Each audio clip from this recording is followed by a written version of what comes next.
Good afternoon and welcome to this session on the MSc and HRM.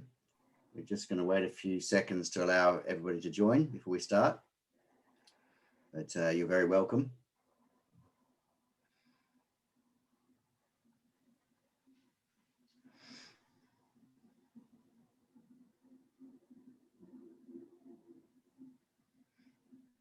It's quite a lovely day here in the south of Dublin. The sun is shining. It's a bit cold outside, but the snow we've been promised has yet to materialize. So my kids are a little disappointed that they can't go out and they're sliding on their sleighs. Still a few more people arriving, so we'll start very shortly.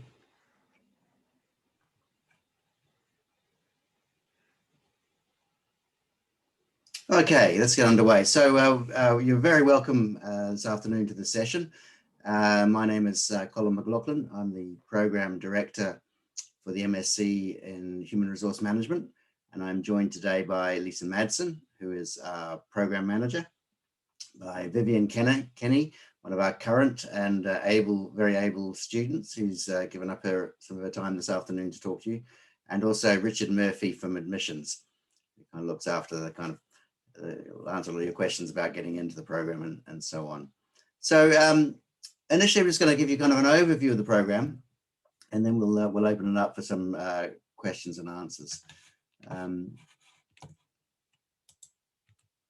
So here's a few facts about the MSc and HRM. We have a high employment rate for graduates of the program. Over 90% are employed after 6 months. Quite a mixed age range. The average age is 27.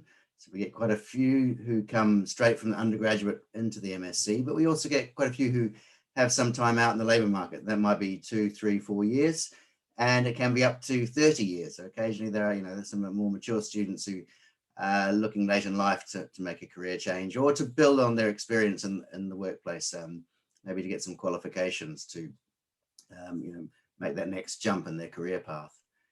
It's a very international program. 41% of our students are international. Last year we had 10 different nationalities in the program, and the class sizes are around about 45, which is kind of a nice number to get some, not to be too small, but not to be overwhelmed, to feel like you're part of something and to get some really good discussion going. Our centre our program is CIPD accredited, and I'll talk about that in a moment. That's the professional body for HR in Ireland. We have an international exchange program, and you can do the program full-time over 12 months or part-time over 24 months. So the majority of our students will do it full-time, but we get a handful every year of students who are working and can build this program around their work. And you'll be taught here by leading scholars and practitioners in the field of human resource management and employment relations. So it's a kind of a leading centre in Ireland and with an international profile as well. Now, interestingly, the last year, COVID-19 and the world has changed. And actually, if you've been following the news, you might have noticed that HR, human resource management issues are in the news, isn't it? When people are talking about remote working. How do you manage remote working? People issues around remote working. Employee well-being, suddenly you're at home and you're working. When do you switch on? When do you switch off? These are HR issues. Work-life balance, people are talking about. There's been a lot of talk about gender equality. There's been gains made over the last decade, and then COVID-19, there's research showing that maybe we've lost some of those things. That, particularly with the homeschooling, it's fallen on in many households, not all households, not in my household. I can claim it's fallen on the woman.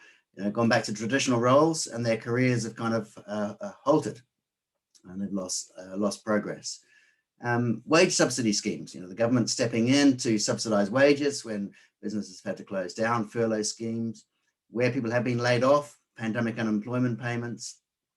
We've seen business failures and redundancies, and I suspect as the economy opens up again, some businesses, as they lose the wage subsidy schemes, we might see more of those.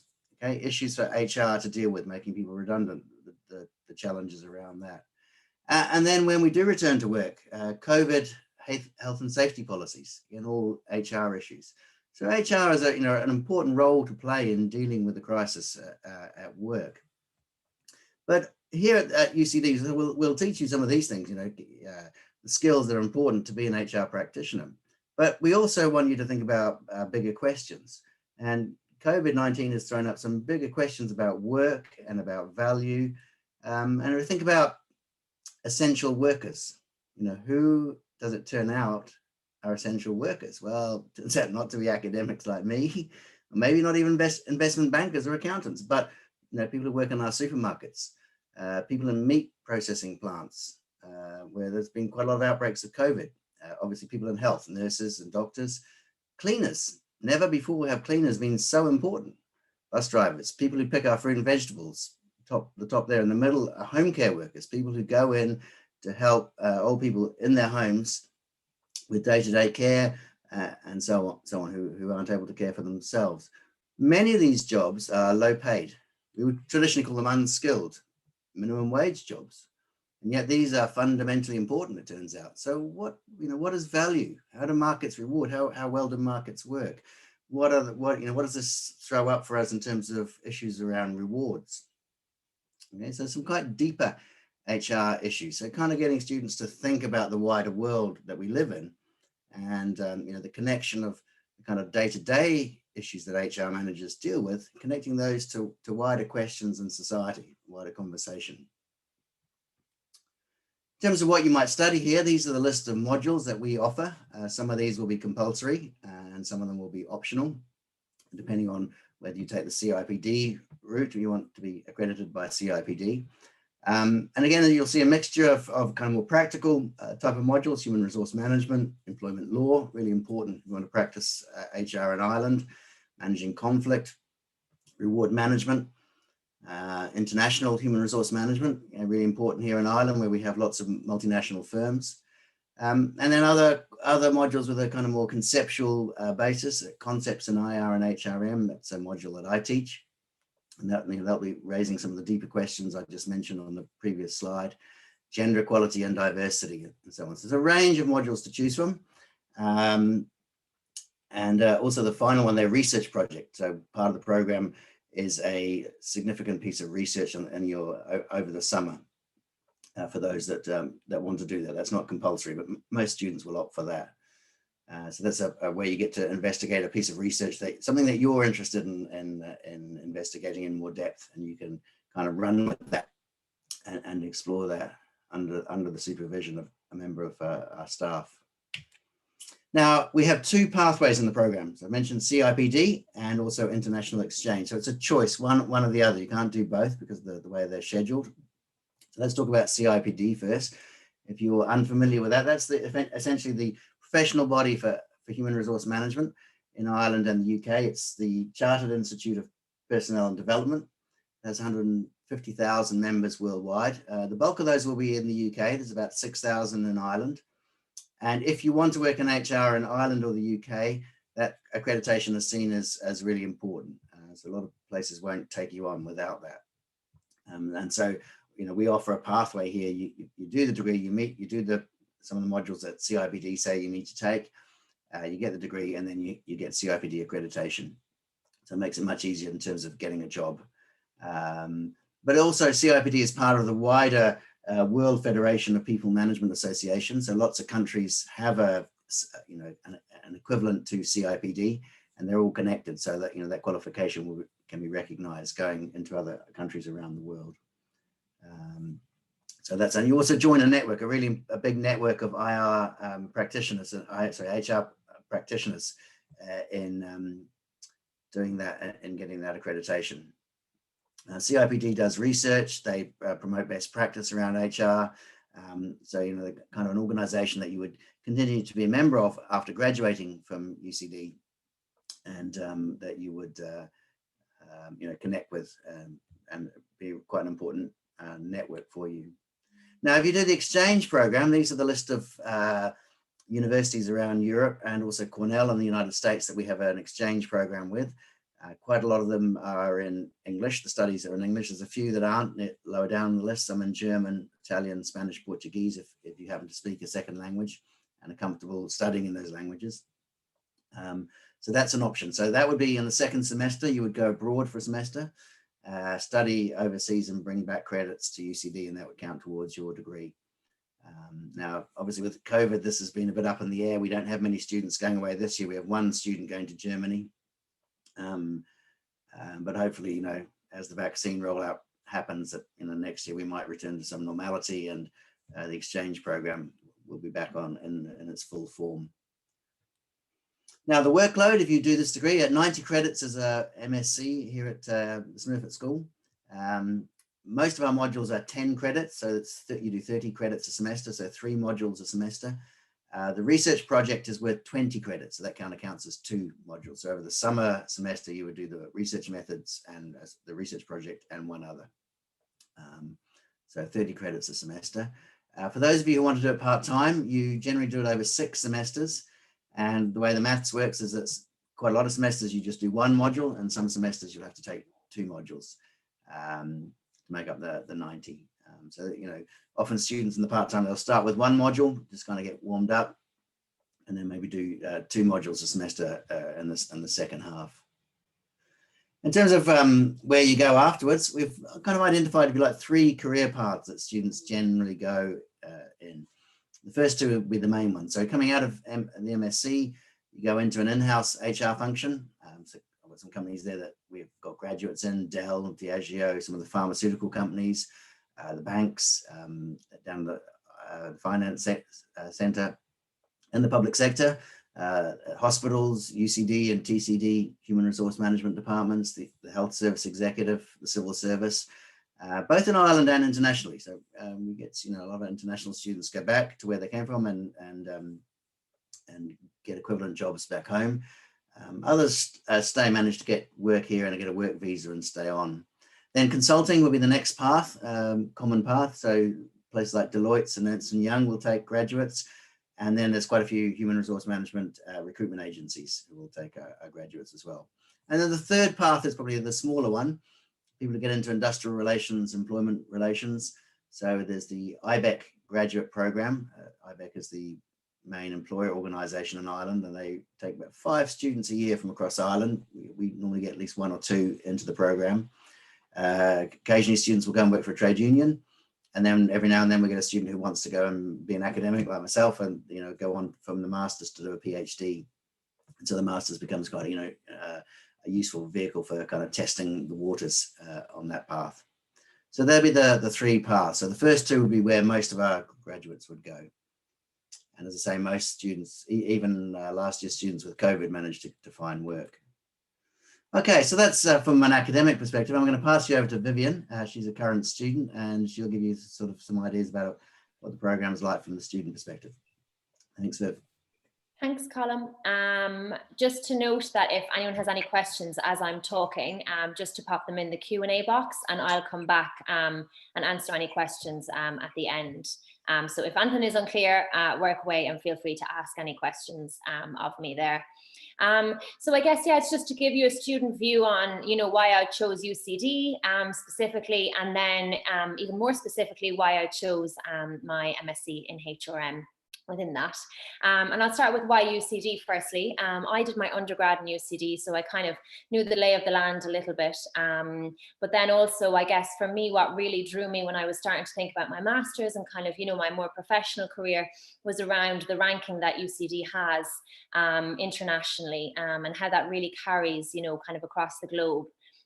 So it's really important that it not only has, a really strong national reputation, but for me, it was important that that carried more widely as well across other countries and continents. Another reason why I chose UCD, I guess, was that I'd seen that a lot of the classes were very, a great mix, I guess, of international students. And I really think that's so valuable and definitely something that I'm finding so useful at the moment, because not only do you get to interact with people and learn about, HRM and even other wider business issues in other contexts, but it also helps you to develop such a broad network that will just be so valuable, not only during your studies, but, longer term during your career as well, to be able to call someone in China because you need a project run in China for a client or something like that. So I think that was definitely another reason, the emphasis that UCD put on attracting those international students and the value that that has for all students, international and both Irish as well. I think as well, just to note on UCD was, you know, the level of support that you're given is really next to none. So in the business school, I had completed a master's before, so this is my second master's, so I have something to compare it to. And the level of support that you get from the school more broadly is just incredible. You know, from the minute you start, before you even start your classes, you're getting emails from the Career Centre. They're helping you with CV software. So they're really setting you up for success and forcing you to think about your career beyond your master's as well, which is really helpful, because sometimes, you know, if you have a better idea of what you want to do longer term, it can help you throughout the course, you know, to focus your learning, or as Colm said, if you're going to carry out the research project. So it's just that feeling of, you know, never kind of feeling alone. And I guess that level of support that you just don't get elsewhere, the career support specifically. And then why HRM for me? So I guess for me, it was really important that UCD is CIPD accredited, because as Colm has mentioned already, and I can't stress enough, if you do want to look at a role, a HR role in Ireland or the UK, and that's where I was based before London, so I'd have a little bit of experience in that labour market as well. Having that CIPD qualification behind you is just really invaluable. So for me, that was, you know, kind of that sold me on that front. I think as well, as I've mentioned, the international class, and that has been really beneficial. So I'm glad that that's come through, you know, when I'm able to sit in my classes and learn about, you know, how HR is conducted, or how industrial relations are conducted in Germany and China and the States. So that's really, really helpful as well. And I'm glad that that's worked out as I had hoped that it would. I think finally then, from my point of view, was that, you know, I had done a little bit of research on who was actually going to be teaching us and who was going to be lecturing the topics. And, you know, they don't just say that they're, you know, the best, they really are, you know, so you're getting, you know, exposure here to experts in this field. And not only are they so knowledgeable and, you know, I guess, you know, giving you the latest research and the latest insights to aid your learning, but also they're challenging you to think outside the box and to think critically about things. And that is really, really such an important skill, I guess, you know, for when you do enter the workforce and the labour market, to be able to challenge things and think about things from a different perspective. So while sometimes in the first semester I sat in Colm's lectures thinking, oh God, please don't ask me a question on that, or don't ask me to think about it in that sort of way, having people, lecturers, teachers who challenge you has just been really, really important and really invaluable. And I think, yeah, the fact that they have that knowledge, but also, you know, they don't just pass on that knowledge to you. You're forced to think about things from your own perspective and with your own experiences as well. I think as well, just on that is, you know, I had a very practical module last semester. As Colm has said, you know, some of them are more theoretical and some of them are more practical, but I did a conflicts module last semester and that was really practical. So that was done with a practitioner. She was the main lecturer. And she was able to, you know, tell us stories about her clients and how things played out and in, you know, the real world per se, in the working world, so that when you exit UCD, and if you don't go on to do further studies, you really have that behind you. And, you know, you do feel well equipped for dealing with, you know, situations as they arise, kind of beyond, I guess, just having a theoretical understanding of concepts. So I guess for me, that's kind of why UCD and why the HRM Masters specifically. And as I kind of, you know, touched on there, it all has kind of rung through, and, you know, it has been, you know, there's been challenges associated with COVID and remote learning, but even that's gone very smoothly. It's not the ideal situation, but definitely have been really enjoying it. And all of the things that I did think I would get from the program, I definitely am getting from the program. So yeah, definitely really enjoying it, and happy to take any specific questions if there isn't anything left there that I haven't touched on already. Thank you, Colm. Thanks, Lisa. Thank you. Thanks, Viv. There are a couple of questions here. So the first one is, will the university help find part-time job opportunities or help find internships? Just to say that we don't have an internship component currently as part of the MSc in HRM, so that's not part of the curriculum. As Viv mentioned, we do have a dedicated careers team, which will support you in terms of CV building and recruitment process, and also advise you about opportunities that are out there. The second question is in relation to scholarships. This might be one for you, Richard. Yeah, thanks, Lisa. So yeah, there are scholarships, and this I think specifically says for EU students, but there's scholarships for students from all around the world. So actually last year we amalgamated a lot of our scholarships from different regions into one, and you'll probably see that now a lot published on our website. It's called the Academic Excellence Scholarship. There's no application process actually required for that.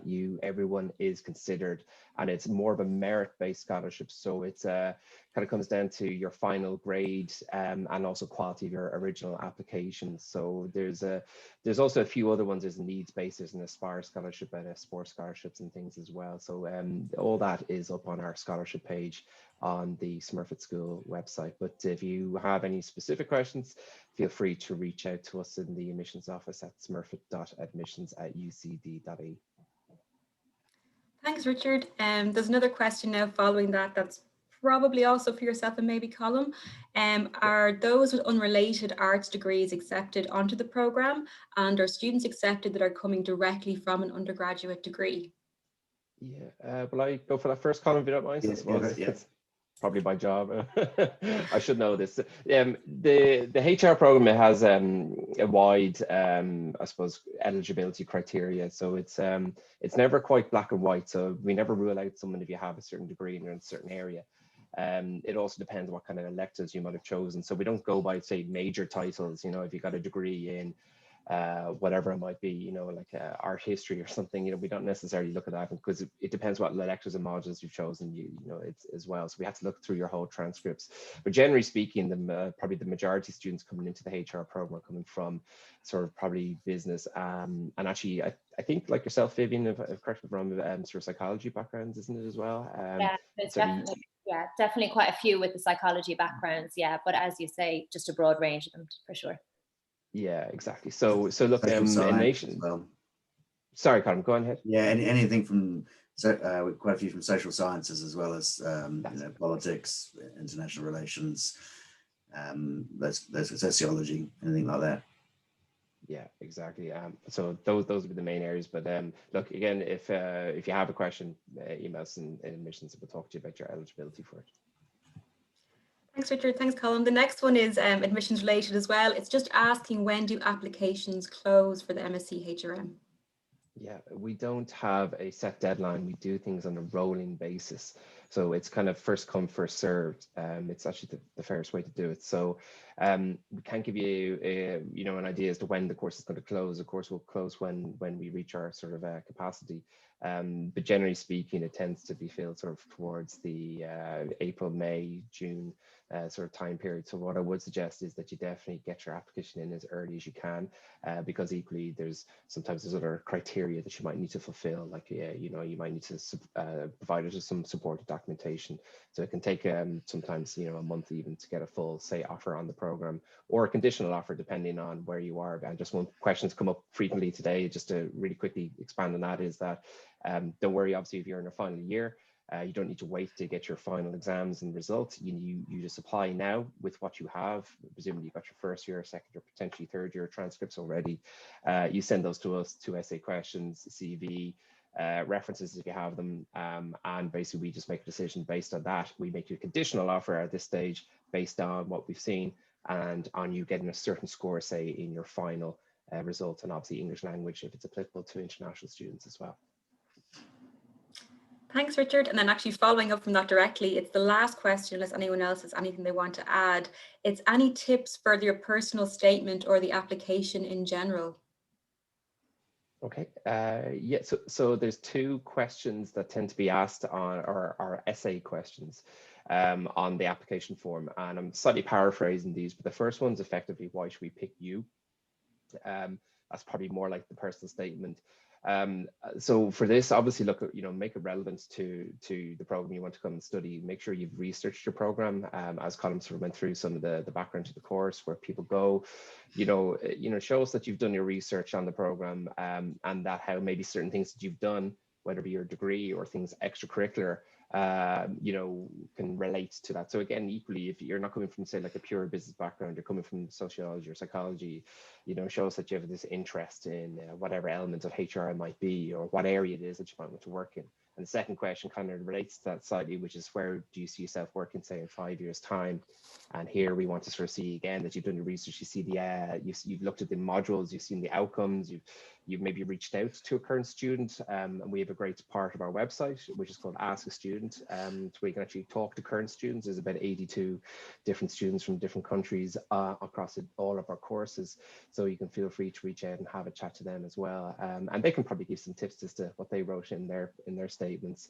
But generally speaking, just in your application, really, as I say, the essays are straightforward enough. Don't spend too long on them. Bullet points, you know, 4 or 5 main points is fine. It's not an academic essay. It's just purely a, you know, a snapshot. Think of it like a job application letter is probably one tip. But yeah, like, again, reach out to us if you have any further questions on that. I suppose I can't be too, you know, give you too much help and advice, because, you know, we want to see you make your own, you know, personal application without getting sort of spoon feeding you too much. So I hope that helps your question, Veronica. A couple more just came in there, Richard, also for you. Is Duolingo score accepted as a language requirement, and are the IELTS mandatory? Yeah, so the university managed team here in UCD made this acceptable, Duolingo acceptable last year because of the COVID situation. So normally the two probably most popular ones are IELTS or TOEFL. And the results or the scores required for all of these are available up on the website in English language. Just briefly, Duolingo from the top of my head is 120, IELTS is 7, and TOEFL is 100.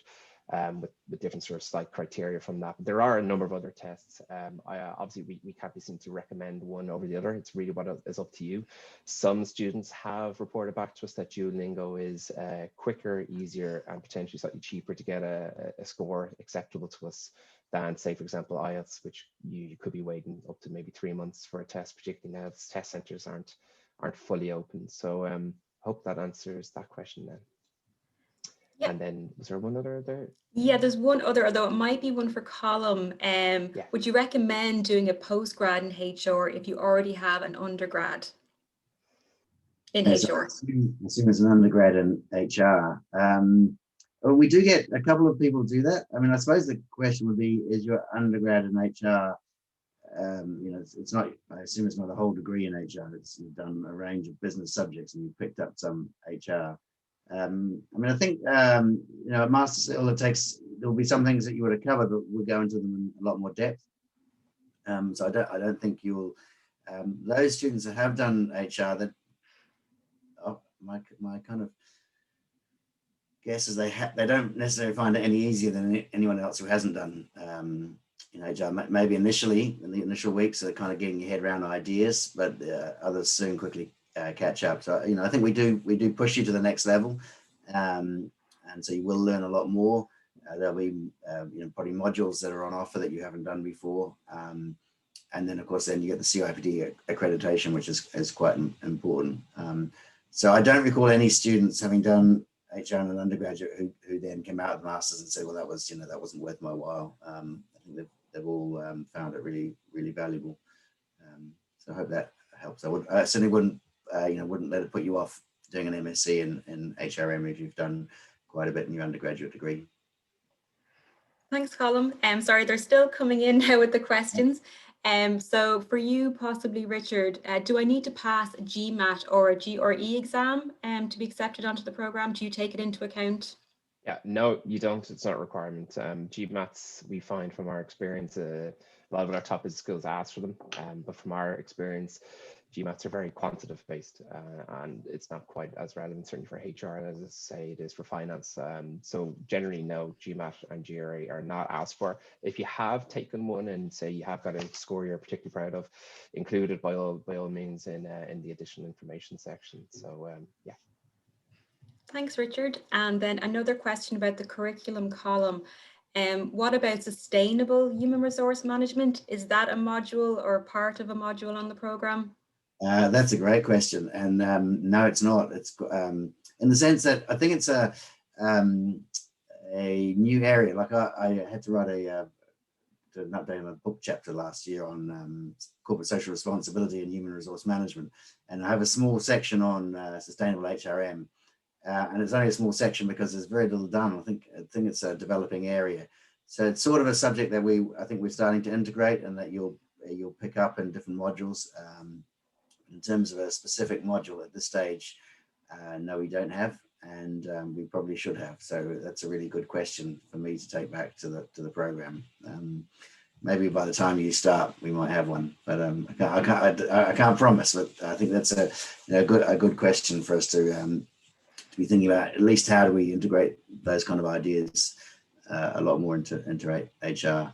I think as a discipline and as a practitioner base, I think it's not, HR hasn't engaged very well with issues of sustainability, and at least not environmental sustainability. Certainly, if one thinks about human sustainability, I think a lot of what we do in our subject area comes from that perspective, about a balance, work-life balance, and those kind of issues, worker rights, kind of those ideas that might come under a broad concept of decent work and human sustainability at work. But if your question is around environmental sustainability and the connection with HR, I think that's an area that's starting just to develop. Thanks, Colm. And then another question, would you recommend that someone does an MSc in HR if they already have adequate experience working in the area? Yeah, again, yes, as I said during the presentation, we get quite a few students who do this, are mature students. They've worked in HR for quite a few years, and they come back for different reasons. So it could be that they are struggling to get ahead in their career because they don't have a qualification, or they've got to a certain point and they're finding it hard to get up to the next run. So we always get a couple of students every year. That's their motivation for doing it. I want the MSc because I know that will help me get, to make a jump in my career path. And again, giving you the CIPD qualification as well at the same time, those two things together. So as I say, you wouldn't be alone if that was your experience coming into the program.